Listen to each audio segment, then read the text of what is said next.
뉴욕 증시는 3대 지수가 상승했습니다. 은행주의 선전이 두드러졌는데요. 내일 모레 발표될 FOMC 결과를 주시하며 또 한 번 인내심이 등장할지 기대가 모아졌습니다. 업종으로는 에너지주가 1.4% 가장 많이 올랐고 보잉과 페이스북은 부진했습니다. 국제유가는 1%가량 올라 배럴당 59달러를 돌파했습니다. 마감 기준으로는 지난해 11월 12일 이후 최고치인데요. 오펙 플러스 산유국들이 감산을 오늘 6월까지 지속하기로 결정을 했습니다. 다만 사우디와 러시아는 이에 반대 의견을 보이고 있습니다.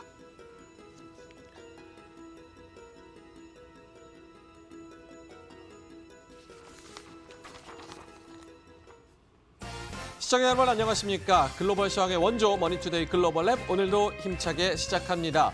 방송 보시고 저희 전문가들이 내는 의견 여러 가지 해외 시황 관련해서 종목 관련해서 궁금하신 점 있으시면 지금 아래 나오는 전화번호로 문자를 주시면 저희가 항시 답변을 드리고 있으니까요. 베테랑 전문가들의 의견을 인용을 해보셔도 좋을 것 같습니다. 또 인터넷을 사용하셔도 좋을 것 같은데요. MTN 글로벌랩, 머니투데이 글로벌랩을 검색하시면 저희 다양하게 유익한 컨텐츠들도 많이 준비가 돼 있고요. 또 Q&A 섹션도 마련이 돼 있으니까 홈페이지 들어오셔서 저희 전문가분들과 다양한 의견을 공유해보시면 큰 도움이 될 것 같습니다. 자, 일단 오늘 뉴욕 증시 마감 상황부터 좀 살펴보도록 하겠습니다. 3대 지수가 모두 나란히 오르는 모습을 보였습니다. 특히나 은행주의 선전이 두드러졌는데요. FOMC 회의 결과 내일 모레 이제 발표가 되죠. 내일 모레 발표되는 FOMC 결과에 좀 기대감이 모아지는 그런 모습입니다. 일단은 인내심, 키워드죠. 또 한 번 등장을 하면서 비둘기파적인 FOMC가 펼쳐질 가능성에 조금 무게가 실리고 있는 듯해 보이고요. 일단은 뭐 결과가 나와봐야 되지만 일단 이런 쪽에 투자자들이 무게를 쏠리고 있는 것으로 판단이 되고 있습니다. 금리가 올라가거나 금리가 동결됐을 때 은행주는 또 업종의 업황에 아주 플러스권이 되죠. 그래서 은행주가 오늘 선전을 하는 모습이었고요. 또 국제유가가 1%가량 오르면서 에너지 업종으로는 에너지주가 가장 많이 올랐습니다. 뉴욕 증시 전체적으로 0.2%에서 0.3%가량 플러스권에서 거래를 마쳤습니다. 자, 오늘 뉴욕 증시 전체적으로 플러스권이었습니다. 오늘 특징주도 아주 큰 급등세를 보였는데 함께 확인해 보시죠. 첫 번째로는 제규어 헬스가 192%, 무려 200%가량 상승을 했습니다. 사람과 동물 관련 설사치료제를 개발하는 개발 제약사입니다. 당사의 미테시는 에이즈 환자의 설사치료에 쓰이고요. 또 케날레비아는 개 등의 반려동물의 설사치료에 쓰입니다. 오늘 특별한 이유 없이 192% 이상 올랐고요. 두 번째로는 데어 바이오 사이언스입니다. 여기도 바이오주인데요. 나스닥에 상장되어 있습니다. 여성 건강 관련한 후보 물질을 임상 실험 중인 바이오 제약사입니다. 특히나 유방암 환자들의 폐경으로 인해서 생기는 각종 부작용들, 요것을 치료하는 후보 물질 데어 VVA1을 지금 임상하고 있는데 긍정적인 임상 결과가 나왔다라는 소식이 나오면서 128% 급등했습니다. 무려 2배 이상 상승하는 모습을 보였고요. 세 번째로는 덤이랍니다. 뭐 피부과 많이 가시는 분들은 이 더마 이제 뭐 점 빼거나 아니면 피부 여드름 치료를 하면 그 위에 붙이는 요거로 잘 알려져 있는 그런 회사입니다. 만성 피부염 치료법을 개발하는 바이오 제약사다 이렇게 나와 있는데 다한증 그리고 아토피성 피부염의 치료제 개발에 주력을 하고 있다고 하네요.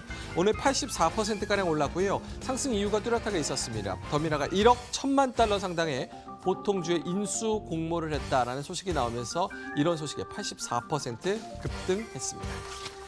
자, 오늘 외국인들과 우리나라를 이어주는 가교 역할을 하는 MSCI 한국지수 살펴보도록 하겠습니다. 삼성전자, SK하이닉스가 21% 그리고 5%가량 포함되어 있는 펀드고요. 0.2%가량 플러스권에서 거래 마쳤습니다. 62달러 19센트, 어제 62달러를 돌파를 했고 여기에 추가적으로 더 상승권에서 거래를 마치는 모습이었습니다. 자, 우리나라 코스닥과 조금 더 연관이 있는 퍼스트트러스트 코리아 지수는 반대로 하락했습니다. 0.7%가량 밀리면서 필라코리아가 3.8% 그리고 SK하이닉스가 3.5% 포함이 되어 있고요. 22달러 98센트 그러니까 23달러 아래서 거래를 마쳤습니다. 자, 글로벌 시황 마감 상황 살펴보도록 하겠습니다. 시황센터 연결합니다.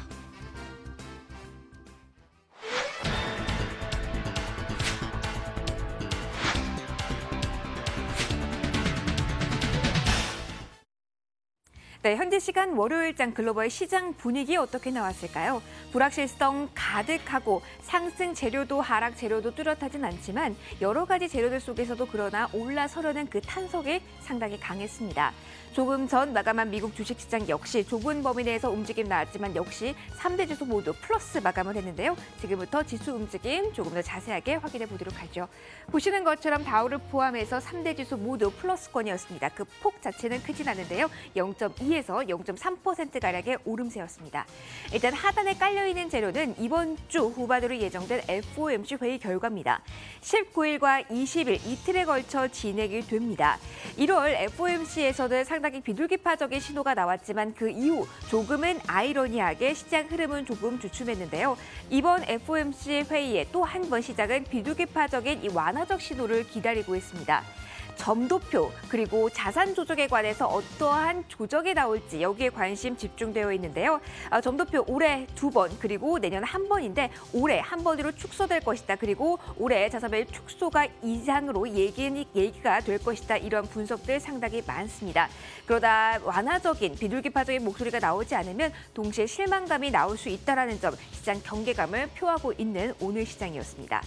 브렉시트와 미중 무역 협상과 관련해서는 조금 더 분명한 신호 기다리고 있는 오늘 시장이었고요. 오늘 제가 시장 기사들을 쭉 살펴봤더니 오늘은 유독 종목에 관한 이야기가 상당히 많았습니다. 종목으로 헤드라인 많이 채워져 있었는데요. 종목별 그 등락이 오늘 시장의 흐름을 좌우했다라고 보시면 되겠습니다. 일단 부담으로 작용을 한 것은 바로 첫 번째는 페이스북입니다. 하락하면서 커뮤니케이션 업종 역시 하락을 했는데 투자액을 하향 조정 그 여파였고요. 보잉사의 소식 역시 시장을 크게 흔들었습니다. 보잉 게이트로까지 확대될 수 있다는 점, 이에 따라서 또 한 번 보잉사의 주가는 미끄러지는 모습을 보였습니다. 하지만 반대로 아마존과 애플의 주가는 오늘 강한 흐름 보였고요. 에너지 섹터와 함께 금융주도 힘을 받으면서 전반적으로 오늘 뚜렷하게 업종별 등락 흐름 엇갈렸다. 이 부분 보시면 되겠습니다. 오늘 조용한 분위기에서 움직였던 미국 3대 지수 확인해 보셨습니다. 유럽으로 가보시죠. 불확실성 역시 가득했지만 기대감도 깔려 있었습니다. 일단 FOMC 앞두고 있는 상황에서 어떻게 움직임 나왔을지 보시면 범유럽 지수가 강보합권에서 거래 마감이 됐고요. 독일 증시 하락, 프랑스와 영국 증시와 같은 경우는 상승권, 특히 영국은 1% 가까이 오름세가 나왔습니다. 독일 지수 자체는 하락권에서 거래 마감이 됐지만 그 내부에 이슈가 있었는데요. 바로 독일 1위와 2위 은행이 합병에 착수했다는 소식이었습니다. 시너지 효과는 낼 수 있을까? 여기에 대해서는 시장 의문이 가득하지만 일단 규모를 키워서 월가와 대립하겠다. 이 아이디어에 대해서는 긍정론이 일단 지수 반영이 되고 있습니다. 두 주가 모두 3% 이상 상승하면서 오늘 새벽 거래가 마감이 됐습니다. 자, 이어서 아시아로 넘어가 보도록 하죠. 아시아 주식시장 이슈가 좀 많았습니다. 일단 일본 주식시장과 같은 경우는 0.62% 플러스였습니다. 장중에는 이보다 더 큰 오름폭이 확인이 됐지만 무역 협상 연기 가능성이 나오면서 미중 관련해서 4월이 아니라 6월이 될 수도 있다는 이야기가 나오면 상승폭이 좀 다소 축소되는 모습이었고요. 그러나 반도체주가 강한 흐름 보이면서 플러스권 흐름은 유지가 됐습니다. 그리고 중국 상하이 종합지수 보시면 2.47%나 뛰었습니다. 3,000선 위에서 거래가 마감이 됐는데요. 전인대 폐막식에서 리커창 총리가 중소기업의 숨통을 틔워주고 그리고 통화 완화적 정책을 쓸 것이다. 지급 준비율과 함께 금리 인하도 가능하다. 이렇게 적극적인 모습을 보이면서 이 부양책에 대한 기대감은 어느 때보다도 커진 상황입니다. 그리고 대만 가권지수 역시 0.7% 플러스였는데요. 대표적인 기업인 HTC와 같은 경우는 지난 2015년 이후 처음으로 흑자 전환에 성공했다라는 소식을 발표했습니다. 이날 주가 9.88% 뛰었고요. 전체적인 지수에도 도움이 되는 모습이었습니다. 자, 아시아 시장까지 보셨고요. 동남아시아로 넘어가겠습니다. 일단 인도 증시 보시죠. 소폭의 상승률, 큰 움직임은 없었습니다. 계속해서 여전히 상승 흐름은 유지하고 있는데요. 그러나 시장의 위험 심리를 대변하는 빅스 지수와 같은 경우는 당일에 7% 급등했다는 부분 동시에 함께 주의 깊게 보셔야겠습니다. 그리고 베트남 주식시장과 같은 경우 0.77% 플러스였습니다. 금융주와 함께 부동산주가 전반적인 지수 상승을 주도했고요. 싱가포르 역시 0.4% 올랐는데 2월 수출이 깜짝 증가세를 기록했습니다. 특히 중국으로의 수출 비중이 크게 늘었다는 소식 나왔는데요. 이 소식 호재로 반영되면서 0.4% 12포인트 정도 상승 흐름이 포착됐습니다. 또 다른 신흥국으로 가보실까요? 자, 남미 주요국 증시 보시면 멕시코 1%, 브라질과 아르헨티나 증시 역시 상승 마감했습니다. 브라질과 같은 경우 특징적인 소식은 장중에 처음으로 10만 포인트를 돌파했다라는 점인데요. 안정적으로 오늘 종가 기준으로 안착할 수 있을지 이 부분도 보셔야겠습니다. 당일 주가 흐름으로는 아르헨티나 쪽의 탄력이 가장 좋았는데요. 1000포인트 넘게 오르면서 3% 가까운 시세에 분출했습니다. 전반적인 시장 흐름 보셨습니다. 이제 외환 시장으로 가보실까요? 파운드와 함께 달러와의 약세가 오늘 새벽엔 뚜렷했습니다. 주요 6개국 통화 대비 달러 가치를 나타내는 달러 인덱스 보시면은요. 아래쪽으로 살짝 밀려나면서 그러나 96달러 선은 지켜낸 모습이었고요. 유가 이어서 보시죠. 자, 계속해서 감산 가능성이 시사되면서 강력한 신호에 오늘 새벽 오름세를 기록했습니다. WTI 1% 오르면서 59달러 선의 거래 마감이 됐고요. 브렌트 역시 동반 상승세 0.6% 올랐습니다. 금 가격 보실까요? 금과 같은 경우는 소폭의 움직임만을 보인 오늘 새벽이었습니다. 금 가격 0.1% 밀리면서 거래 마감이 됐고요. 반면에 은과 구리와 같은 경우는 소폭이지만 플러스권에서 오늘 시세에 마무리 짓는 모습이었습니다. 자, 전반적인 시세 흐름 지금까지 쭉 보셨습니다. 이제 종목에 대한 이야기를 해보도록 하겠습니다. 자, 오늘 어떠한 종목이 월가의 주목을 받았을까요? 그리고 어떠한 투자 의견을 왜 제시했을까요? 이 부분들 지금부터 살펴보시도록 하시죠. 명민준 앵커가 여러분 기다리고 있습니다.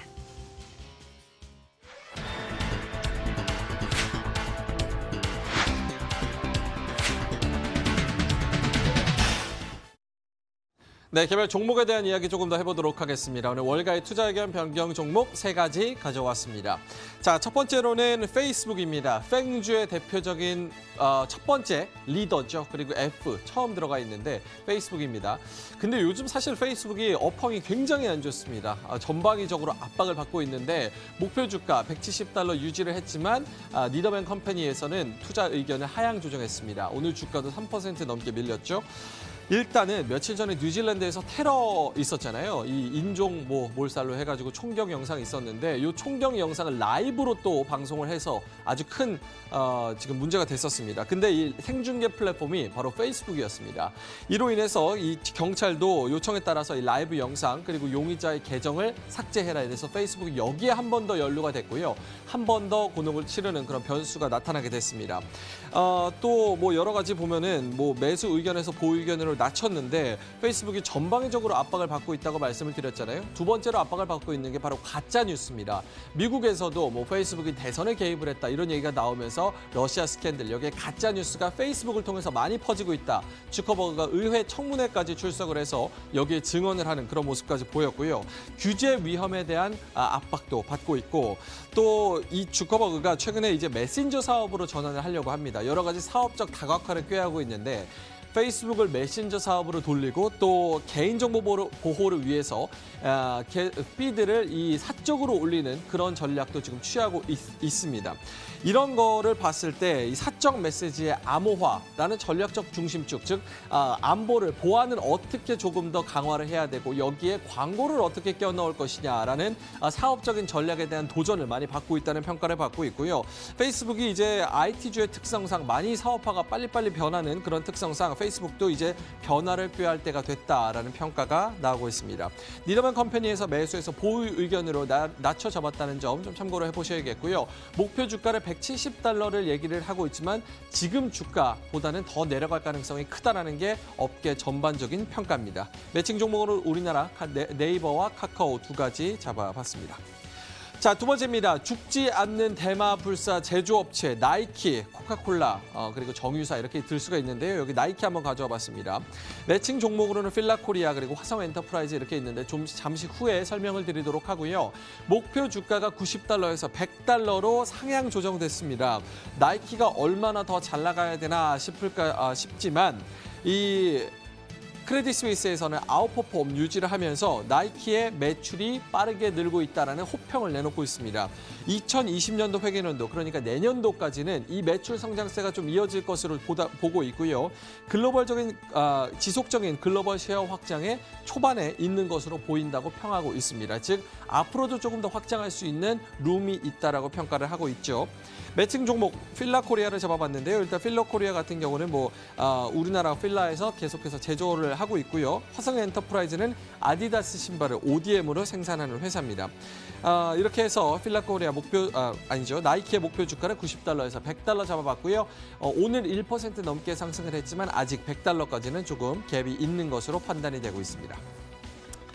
자, 마지막입니다. 이 시냅틱스인데요. 시냅틱스 하면은 우리가 조금 모르겠지만 일단은 생체 인식 기술 분야의 글로벌 선두 기업입니다. 이 회사는 잘 모를지 모르겠지만 이 회사의 기술을 안 써본 사람, 특히 우리나라는 없을 겁니다. 태블릿 PC, 스마트폰, 터치 기술, 지문 인식 기술을 아주 글로벌 선두 기업에 서 있는 그런 기업이고요. 갤럭시 S5에 이 터치 인식이 들어가 있었죠, 시냅틱스에. 목표 주가가 $48에서 $39로 낮춰 잡았습니다. 이렇게 경쟁력이 있는 기업인데 막판 종가 기준으로 22% 급락을 했고 미즈워에서는 매수해서 중립 의견으로 낮춰 잡았습니다. 왜 이랬냐? 바로 애널리스트에 따르면요. 아시아 시장에서 시냅틱스의 마켓 셰어가 잃어가고 있다라는 소식이 나오고 있습니다. 중대하고도 복잡한 도전을 맡고 있다라는 평가가 나오고 있는데요. 최근에 터치 인식 기술이 많이 늘어나면서 경쟁업체도 많이 생기고 있고요. 음성 인식과 지문 인식 쪽으로 사업을 좀 강화하고 있었는데 여기서도 경쟁업체가 많이 생기고 있다는 평가입니다. 매칭 종목으로는 S맥 그리고 드림텍을 잡아봤는데요. S맥 같은 경우는 터치 스크린 모듈 제조 업체고요. 또 드림텍, 우리나라 드림텍 같은 경우는 삼성전자의 1차 벤더로서 스마트폰용 PBA 모듈, 디스플레이 모듈, 지문 인식 모듈, 여러 가지 스마트폰용 2차 모듈을 만들고 있는 회사입니다. 목표 주가가 $48에서 $39로 떨어지면서 오늘 주가가 급락했지만 여기서부터 조금 올라갈 수 있는 룸이 남아있다는 점 참고를 해보셔야겠습니다.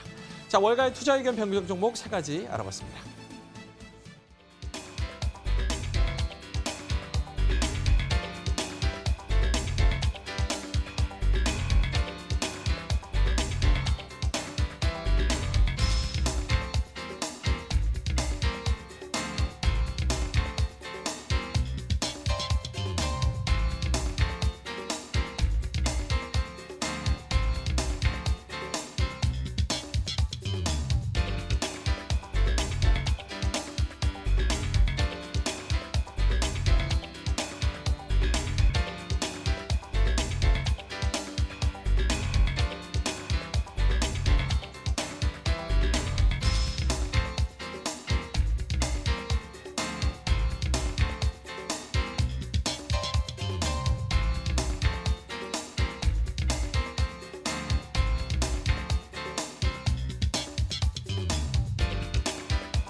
화요일 이 시간 글로벌 뉴스 브리핑과 함께 하시죠. 이번 주 또 한 번 찾아왔습니다.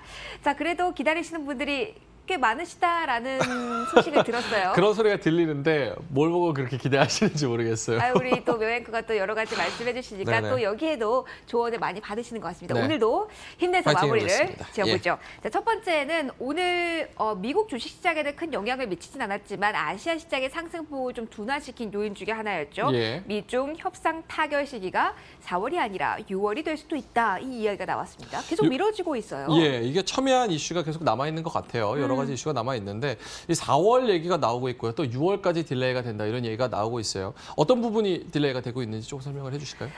일단은 모든 분들이 다 아실 것 같아요. 세부적인 그러니까 중국의 재정 시스템이라든가 예. 국가 보조금이라든가 세부적인 사항에 대해서는 지금 의견이 모아지질 않고 있는 상황이라고 합니다. 그렇기 때문에 계속 미국과 중국 정상이 만나는 시기는 미뤄지고 있는 건데요.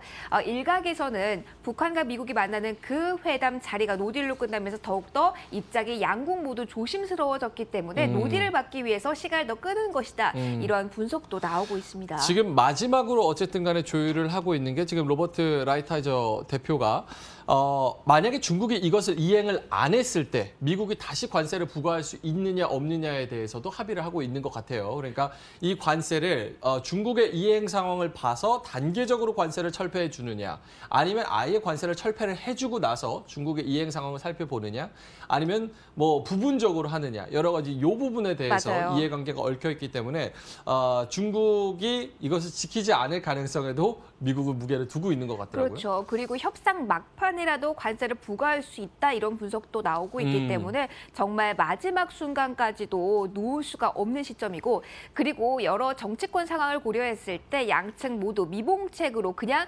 흐지부지하면서 이 협상을 마무리할 수 있다라는 분석도 나오고 있는데 그러니까 중국이 미국산 대두, LNG를 대규모 수입하는 조건으로 이 전쟁을 일정 예. 부분 마무리 지을 수도 있다. 이러한 우려도 미국 정치권에서 나오고 있다고 해요. 근데 김민지 앵커, 이게 4월에서 6월로 늦어진다, 뭐 4월이다, 6월이다 이런 얘기가 많이 나오고 있지만 지난번에도 말씀을 드렸지만 시장 관점에서 봤을 때는 사실 4월이나 6월이나 어쨌든 타결될 것 같은 분위기가 퍼지면 그렇게 타격을 받지 않는 것 같고 결과적으로도 그렇기 때문에 이게 그렇게 시장에 이제 핫한 이슈인가라는 생각이 들거든요. 그런데 만약에 관세를 크게 부과하게 된다거나 네. 너무나 뚜렷하게 노딜로 양측이 갈라서게 된다거나 네. 이렇게 돌발 악재가 나오면 시장은 부담을 가질 수밖에 없겠죠. 그러나 장기화된 것은 악재가 이제 아닌 것은 맞는 것 근데 같습니다. 저희는 어쨌든 시청자분들한테 저희의 의견을 좀 전달을 해드려야 되니까 네. 그렇게 불확실하게 예상치 않은 길로 들어설 것이란 가능성은 어떻게 보세요? 지금 자체에서는 높지 않은 것 같아요. 네네. 양측이 모두 정치적으로 위협받는 상황이잖아요. 예. 그렇기 때문에 모두 조심스러운 입장을 취할 것이고 그렇기 때문에 모두 돌발 악재에 걸려 넘어지긴 원치 않을 것이고 그렇기 때문에 미봉책이라고 한들 어찌됐건 좋은 쪽으로 매듭을 지을 가능성이 높다. 혹은 장기화. 그래서 이 시점에서 본다면 시장에 큰 악재라고 보기는 어렵지 않나라는 생각이 저는 개인적으로 듭니다. 제가 트럼프 대통령이면 요거를 최대한 길게 끌고 싶을 것 같아요. 재선 때문에. 그렇죠. 무언가 한 방을 마지막에 딱 터뜨려주기 위해서는 네. 좀 길게 갈 수 있는데 그러나 일단은 여러 가지 세부적인 이슈에 잡음이 있지만 양측 모두 타결을 위해 노력하고 있다는 점, 이 점은 긍정적으로 시장에 인식되고 있다. 이렇게 시청자 여러분들은 이해하시고 여기에 따른 대응하시면 될 것 같습니다. 예. 자, 두 번째 거 볼까요? 영국의 하원 의장이 브렉시트 3차 승인 투표 개최를 불허했다. 그래서 외환 시장에서는 파운드가 일제히 하락하는 모습을 보였습니다. 저는 어제 되게 재밌는 만화를 봤어요. 어떤 거 보셨어요? 어떤 만평 같은 건데 네. 이렇게 경제지의 만평 나오잖아요. 그 유럽 협상 대표 그리고 영국 협상 대표가 책상을 하나 두고 협상을 하고 있는데 다 늙어가지고 해골이 됐어요. 그래서 협상이 안 되고 계속 이러고 있는데 그냥 해골돼서 늙어죽었어요. 이번 생이 끝나지 않은 한 협상인가요? 300년 지난 것 같아요. 완평 되게 뭔가 혀를 찌른 것 같아요. 허를 찔렀어요. 이게- 붓기도 다 찢어져 있고. 정말 그러다 보니까 이제는 너무나 무덤덤하긴 네. 한데 일단 이 3차 승인 투표 개최를 불허한 이유는 이전에 두 번이나 의회를 통과하지 못한 예. 이 안이 별다르게 달라진 것이 없다. 그러니까 또 투표라는 게 의미가 없다라는 네네. 거죠. 근데 이게 맞긴 한 것 같아요. 이게 진짜 브렉시트가 사실은 저희가 공부하는 입장에서도 복잡하기 때문에 시청자 입장에서는 얼마나 복잡하겠어요. 맞아요. 그러니까 아주 간단하게 설명을 드리면 영국 내부에서도 브렉시트를 하냐 안 하냐 그리고 어떤 조건으로 하냐에 대해서도 의견이 갈려져 있고 요게 합의가 된다고 하더라도 결국은 유럽 연합과 합의를 봐야 되기 때문에 영국 내부에서도 정리가 안 됐고 정리가 되더라도 유럽 연합 넘어야 할 산이 하나 더 남아 있다. 이렇게 정리를 해보시면 될 것 그리고 같습니다. 지금 시점에서는 뭐 유럽을 떠나냐 안 떠나냐 이것보다도 얼마나 연기가 될 것인가 여기에 포커스가 맞춰져 있습니다.